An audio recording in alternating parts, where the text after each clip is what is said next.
Pewaris yang hilang. Bab 1. Hari ini adalah hari Senin.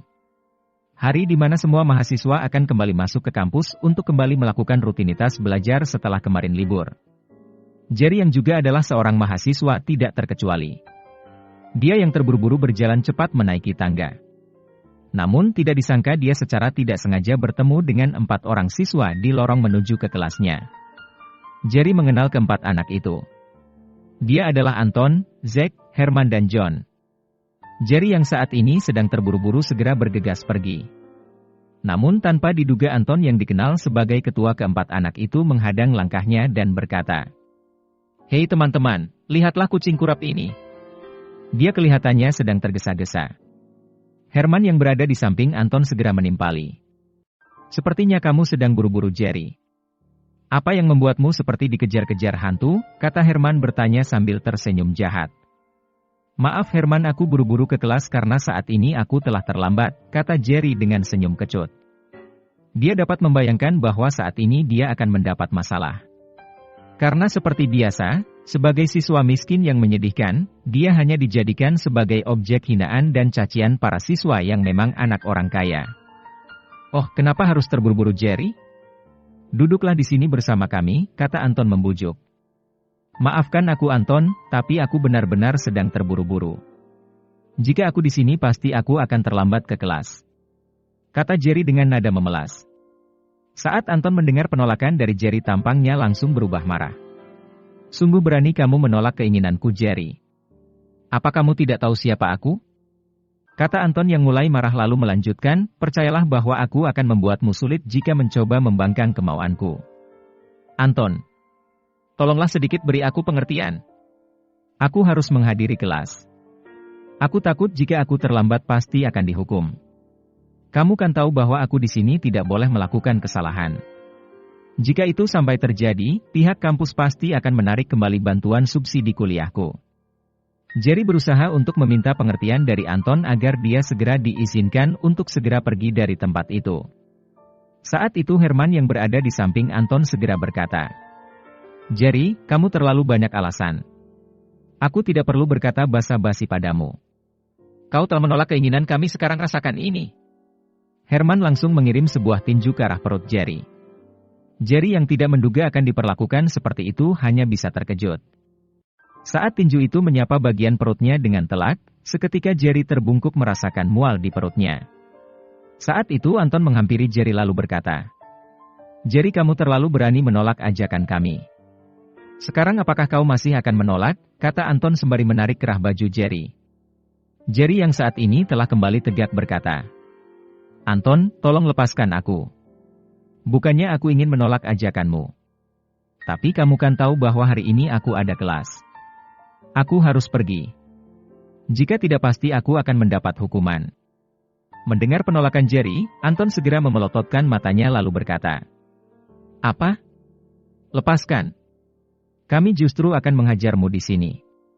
Percayalah kata-kataku bahwa kau akan menyesal karena telah menolak ajakanku." Setelah itu Anton langsung memerintahkan Zack dan John untuk memegangi tangan Jerry. Setelah mereka memegangi tangan Jerry, Anton yang bertindak sebagai tukang pukul mulai mengepalkan tinjunya. Menggosok-gosok tinjunya lalu mengarahkan ke arah perut Jerry. Namun sebelum tinju itu sampai ke sasaran, tiba-tiba sebuah suara berteriak dari belakang, "Hentikan!" Anton segera menghentikan aksinya. Memutar tubuhnya dan berbalik menghadap ke arah datangnya suara tadi. Dan ternyata suara itu datang dari seorang gadis. Anton menyeringai, tersenyum sumbing kemudian segera memperbaiki dan merapikan kerah baju Jerry sambil berbisik, "Kali ini nasib MU baik. Tapi awas kalau kamu berani bicara macam-macam." Kemudian Anton berbalik tersenyum dan berkata, "Lisa, ngapain kamu di sini? Apakah ada sesuatu yang bisa saya bantu?" Lalu Lisa menjawab, "Aku kebetulan akan pergi ke kelas untuk bertemu Rina. Tapi tidak kusangka aku bertemu dengan MU di sini. Dan yang paling tidak kusangka adalah kamu membuli Jerry." Anton menjawab, "Ah, kamu salah paham Lisa.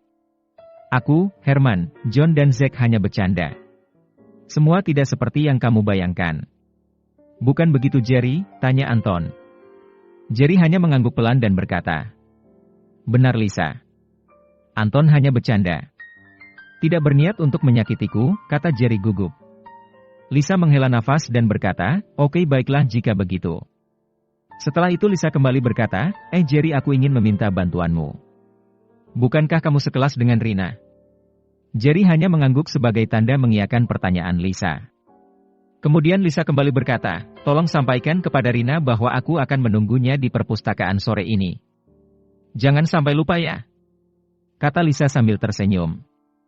Jerry hanya mengangguk kemudian segera berlalu pergi. Sambil menarik nafas yang terasa sangat berat dia segera menuju kelas. Dalam hati Jerry terus diliputi rasa tidak nyaman. Sampai kapan aku harus terus-terusan mengalah begini? Aku bukannya tidak mampu melawan, namun jika aku melawan itu pasti akan sangat berdampak terhadap pelajaran dan kuliahku di sini. Padahal untuk membayar biaya kuliah aku hanya bisa mengandalkan beasiswa dan bantuan dari subsidi sebagai pelajar golongan miskin. Bagaimanapun aku harus bisa bertahan terhadap semua penghinaan yang aku alami di sini. Jerry terus melangkah masuk ke kelas. Di sana semua siswa telah hadir semua untuk mengikuti mata pelajaran yang disampaikan oleh dosen bernama Pak Robert. Hai untung saja Pak Robert belum masuk. Jika tidak, pasti aku akan dalam masalah lagi kata Jerry dalam hati sambil menarik nafas lega. Begitu Jerry masuk ke kelas, teman-temannya yaitu Ryan, Daniel dan Rico segera menyambutnya. Hei Jerry, mengapa kamu terlambat? Kata Daniel bertanya begitu Jerry sampai di kursinya. Jerry hanya menarik nafas lalu berkata, tidak ada apa-apa. Aku tadi bertemu dengan Lisa. Lalu Jerry segera memutar kepalanya mencari sosok Rina. Begitu dia melihat Rina di kursinya Jerry segera berseru. Oh ya Rin. Lisa titip pesan padaku kalau dia akan menunggumu sore ini di perpustakaan. Oke makasih ya Jerry. Kata Rina sambil tersenyum kepada Jerry. Rico yang sedari tadi hanya memperhatikan segera bertanya. Jerry, jawab aku dengan jujur. Mengapa kamu kelihatan sangat gugup? Apakah Anton dan teman-temannya mengganggu kamu lagi? Tidak kok, jawab Jerry. Ah, sudahlah jangan diperpanjang lagi. Aku benar-benar tidak ingin menimbulkan masalah. Kata Jerry sambil menatap serius ke arah Rico. Daniel yang duduk di samping Rico segera berdiri dan berkata, Jerry, kamu tidak boleh terus-terusan diam dan pasrah begitu dong. Kamu harus melawan. Jika tidak, percayalah dengan kata-kataku ini. Jika kamu terus-menerus diam diperlakukan begitu kamu akan semakin diinjak-injak oleh mereka. Kita harus membalas. Siang ini kita tunggu mereka di jalan menuju kantin. Kata Daniel dengan kemarahan yang meluap-luap. Jerry yang mendengar rencana Daniel segera berkata. Daniel, sudahlah. Jangan menambah masalah. Kamu, aku Rico dan Ryan harus sadar diri. Kita harus tahu siapa kita ini dan siapa mereka itu. Mereka adalah anak orang-orang kaya di kota ini. Apa kamu tidak tahu bahwa ayah Anton selalu menyumbangkan dan berinvestasi di kampus kita ini? Jangankan kita, bahkan Bapak Rektor pun tidak berani menegur Anton dan teman-temannya. Mendengar ini Rico lantas menyelah. Tapi Jer, kita tidak boleh hanya pasrah saja menerima perlakuan mereka.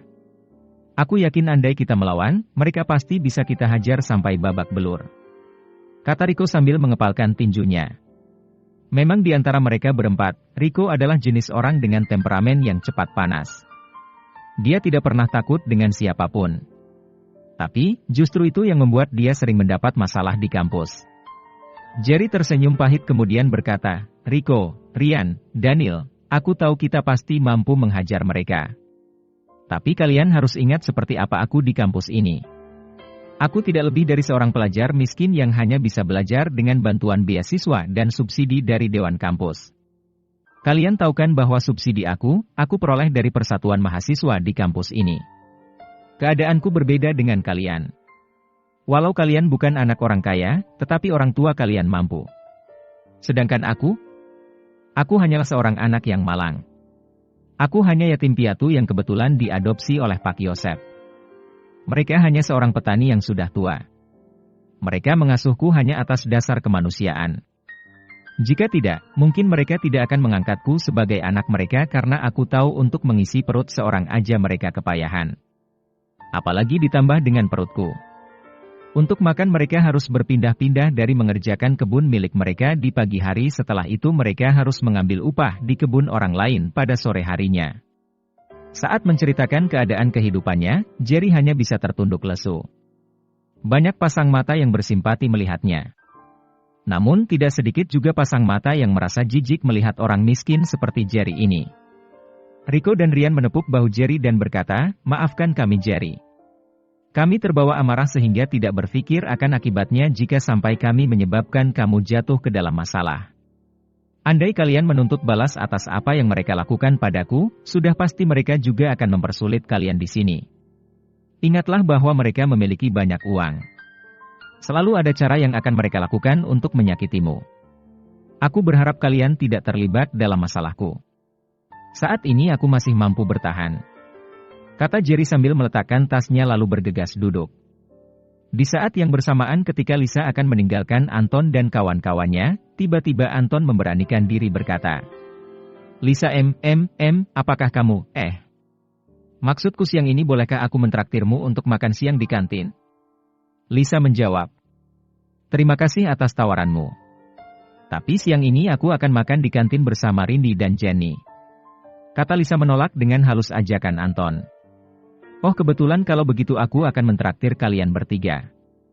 Bagaimana jika kita dan kedua teman MU itu makan bersama siang ini di kantin? Kebetulan Herman, Zack dan John juga ingin lebih akrab dengan kedua sahabatmu itu. Please Lisa jangan menolak ajakanku," kata Anton seraya mengatupkan tangannya di depan dada sebagai bentuk permohonan. Melihat Anton yang memelas seperti seorang anak kecil, akhirnya Lisa tidak tega untuk terus menolak.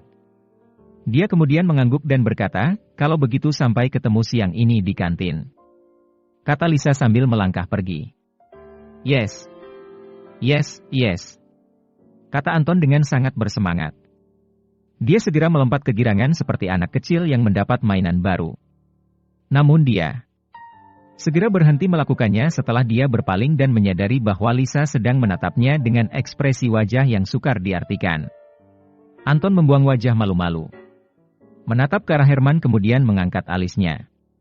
Sambil menggelengkan kepalanya, Lisa kembali berjalan meninggalkan mereka untuk kembali ke dalam kelas. Anton tampak sangat ceria. Sambil tertawa bangga dia berkata, "Lisa bagianku," kata Anton sambil menepuk dadanya. "Awas jika ada di antara kalian yang berani mengganggunya," ancam Anton dengan serius. Zack, John dan Herman tertawa terbahak-bahak sambil berkata, "Siap bos. Jangan khawatir. Kami tidak akan mengganggu Lisa." Kemudian Herman berkata lagi, "Rindy juga sangat cantik. Tidak kalah cantik dengan Lisa. Aku akan berusaha untuk mendapatkannya," kata Herman. Anton tidak memperdulikan ocehan yang keluar dari mulut Herman. Dia sangat sibuk dengan pikirannya sendiri terhadap Lisa.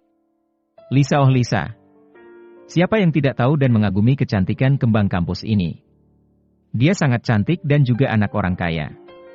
Dia adalah pejajar yang syarat dengan prestasi. Dia cantik bagaikan bidadari yang turun ke bumi yang menjelma menjadi mahasiswi di kampus ini. Pokoknya aku harus mendapatkannya," kata Anton dalam hati. Memang siapa yang tidak kenal Lisa? Salah satu dari 4 bidadari di Golden University. Semua kaum Adam selalu berusaha sekuat tenaga untuk hanya sekedar bisa mendekatinya. Bahkan hanya untuk sebuah kata halo saja para mahasiswa harus rela berdiri di depan gerbang kampus.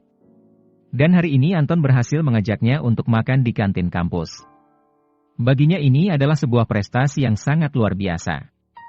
Sesuatu yang bisa dibanggakan kepada mahasiswa dua lainnya. Saat mengikuti mata kuliah, Anton tidak benar-benar bisa fokus terhadap materi yang diberikan oleh dosen. Saat ini hatinya terlalu sibuk memikirkan tentang Lisa. Seluruh penjelasan yang diberikan oleh dosen benar-benar tidak masuk ke otaknya. Saat dosen melihatnya seperti itu, dia hanya bisa menggeleng pasrah. Jelas dia tidak berani menegur Anton. Semua dosen tahu bahwa ayah Anton adalah orang yang menginvestasikan sejumlah uang untuk pembangunan di Golden University ini. Jadi, walaupun Anton tidak fokus mengikuti mata pelajaran, asalkan tidak berbuat onar di kelas itu sudah lebih dari cukup. Saat ini Anton kembali melihat waktu di jam tangannya. Melihat waktu masih kurang dari jam 10, Anton segera menggerutu di dalam hatinya. Dasar jam sialan. Mengapa begitu lambat? Apakah baterainya habis? Kata Anton sambil membolak-balik jam tangannya, memejamkan matanya sebelah kemudian mengintip ke arah jam tangan. Spontan tindakan Anton ini membuat geli di hati teman-temannya. Namun untuk menertawakannya sama saja dengan mencari penyakit. Bersambung.